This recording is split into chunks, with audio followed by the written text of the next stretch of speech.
నేటిదిన వాక్య ధ్యానం కొరకు సామ్స్ 34 10th స్టాంజా 34వ కీర్తన 10వ చరణంలో రాయబడిన రెండో వాక్యాన్ని చదువుకుందాం. యెహోవాను ఆశ్రయించు వారికి ఏ మేలు కొదువై ఉండదు. చదవబడిన ఈ వాక్య భాగంలోని దీవెన నా ప్రియులకు మీరందరూ పొందుదురుగాక. వాక్య ధ్యానం కొరకై ప్రార్థన. కృపగల తండ్రి, మీ కొందనాలు.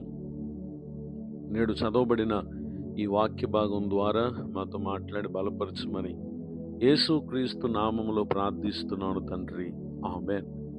చదవబడిన ఈ వాక్య భాగంలో ఎందరైతే మన ప్రభు అయిన యేసుక్రీస్తు వారిని ఆధారంగా చేసుకుంటారో లేక ఆశ్రయిస్తారో వారికి ఏ మేలు కొదువై ఉండదు అని దేవుని యొక్క వాక్యం తెలియపరుస్తాం. అనగా ప్రతి మంచిని మన ప్రభు అయిన యేసుక్రీస్తు వారు మన జీవితంలో అనుగ్రహిస్తారు అనేటటువంటి సత్యాన్ని పరిశుద్ధాత్మ దేవుడు నేడు ఈ మాటలు వింటున్నటువంటి మనకు తెలియచేయటం మనం గమనించగలం. పరిశుద్ధ గ్రంథంలో రాయబడినటువంటి ఒక భక్తుని జీవితాన్ని మనం పరిశీలన చేసినట్లయితే బుక్ ఆఫ్ జోబ్ చాప్టర్ 1 యోబు గ్రంథం 1వ అధ్యాయం 1వ వచనంలో, ఊజు దేశమునందు యోబు అని ఒక మనుషుడు ఉండెను. అతడు యథార్థవర్తనుడును న్యాయవంతుడనై దేవుని యందు భయభక్తులు కలిగి చెడుతనమును విసర్జించినవాడు. చదవబడిన ఈ వాక్య భాగంలో యోబు ప్రభువును ఆశ్రయించినటువంటి విషయాన్ని ఇక్కడ మనం చూస్తూ ఉన్నాం. నిజమే, అతడు తన జీవితంలో దేవుని ఆధారంగా చేసుకున్నటువంటి కారణం ప్రతి విషయంలో దేవుడు అతన్ని దీవించినటువంటి విషయాన్ని ఇక్కడ మనం గమనించగలం. ఆ తర్వాత కాలంలో యోబు తన జీవితం అందు ఎంతో కీడును, బాధను అతడు అనుభవించినటువంటి విషయాలను మనం చూస్తాం.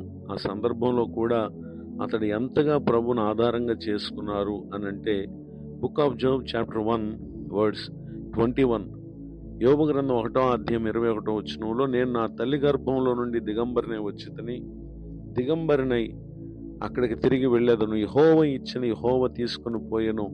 యెహోవా నామమునకు స్తుతి కలుగును గాక అని అట్టి కష్టస్థితిలో కూడా ప్రభువును మహిమపరచుటను ఇక్కడ మనం గమనించగలం.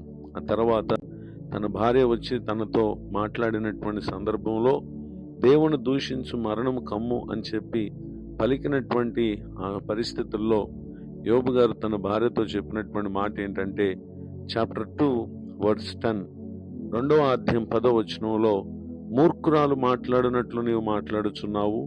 మనం దేవుని వలన మేలు అనుభవించదుమా, కీడును మనం అనుభవింపతగదా అనేను. ఈ సంగతులను ఏ విషయం అందును యోబు నోటి మాటతో నేను పాపము చేయలేదు అనేటటువంటి విషయాన్ని మనం చూస్తూ ఉన్నాం.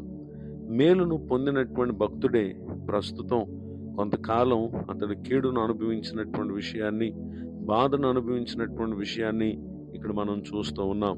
తన బాధలో కూడా యోబు గారు ఏ విధముగా ప్రభుపై ఆధారపడ్డారు అనంటే బుక్ ఆఫ్ జోబ్ చాప్టర్ 13:15 యోబు గ్రంథం 13వ అధ్యాయము 15వ వచనంలో, ఇదిగో ఆయన నన్ను చంపిన నేను ఆయన కొరకు కనిపెట్టుచున్నాను, ఆయన సన్నిధి నా ప్రవర్తన న్యాయమని రుజువుపడుతును అని ఇక్కడ తెలియజేస్తా ఉన్నారు. నిజమే, బాధాకరమైనటువంటి పరిస్థితులు తాను ఉన్నప్పటికీ ఒకవేళ మరణమే తనకు వచ్చినా తాను చెప్పేది ఏంటంటే నేను ప్రభువు కొరకే కనిపెడతాను, అనగా దేవుని పైనే నేను ఆధారపడతాను అని చెప్పి తెలియచేసినటువంటి విషయాలు మనం చూస్తాం.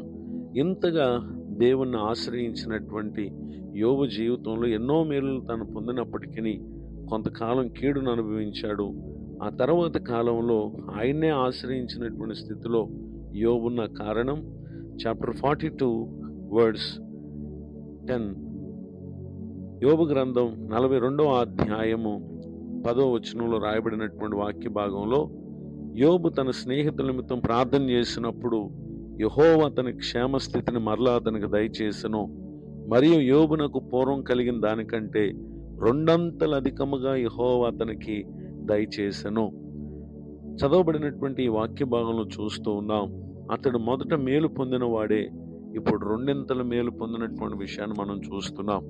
ఈ మాటలు వింటున్న నా ప్రియ సహోదరి సహోదరులు, కష్టం వచ్చిందని, ఇబ్బంది వచ్చిందని మరి దేవునిని విడిచిపెట్టి దేనిపై ఆధారపడేటటువంటి ప్రయత్నం చేయక ప్రభువులో నిలకడగా ఉన్నట్లయితే కోల్పోయిన దానికంటే ఆయన తిరిగి మరలా మనలను రెండింతలుగా ఆశీర్వదించి మేలు చేసేటటువంటి దేవుడై ఉన్నారు గనుక ప్రభునందు విశ్వాసం ఉంచండి, అధైర్యపడకండి, ఆయన కొరకు కనిపెట్టండి.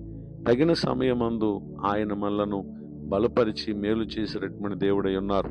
యోబును మన విశ్వాస జీవితంలో జ్ఞాపకం చేసుకుంటూ మనం ఎదుర్కొనేటటువంటి ప్రస్తుత ఇబ్బందులలో ఎంత మాత్రం కృంగిపోక ప్రభుపై ఆధారపడదాం. ఈ దీవెనకు పాత్రలం అవుదాం. పరిశుద్ధాత్మ దేవుడు ఈ మాటలు మన కొరకే దీవించునుగాక. ఆమేన్. ప్రార్థన. ప్రేమగల తండ్రి, మీ కొందనాలు.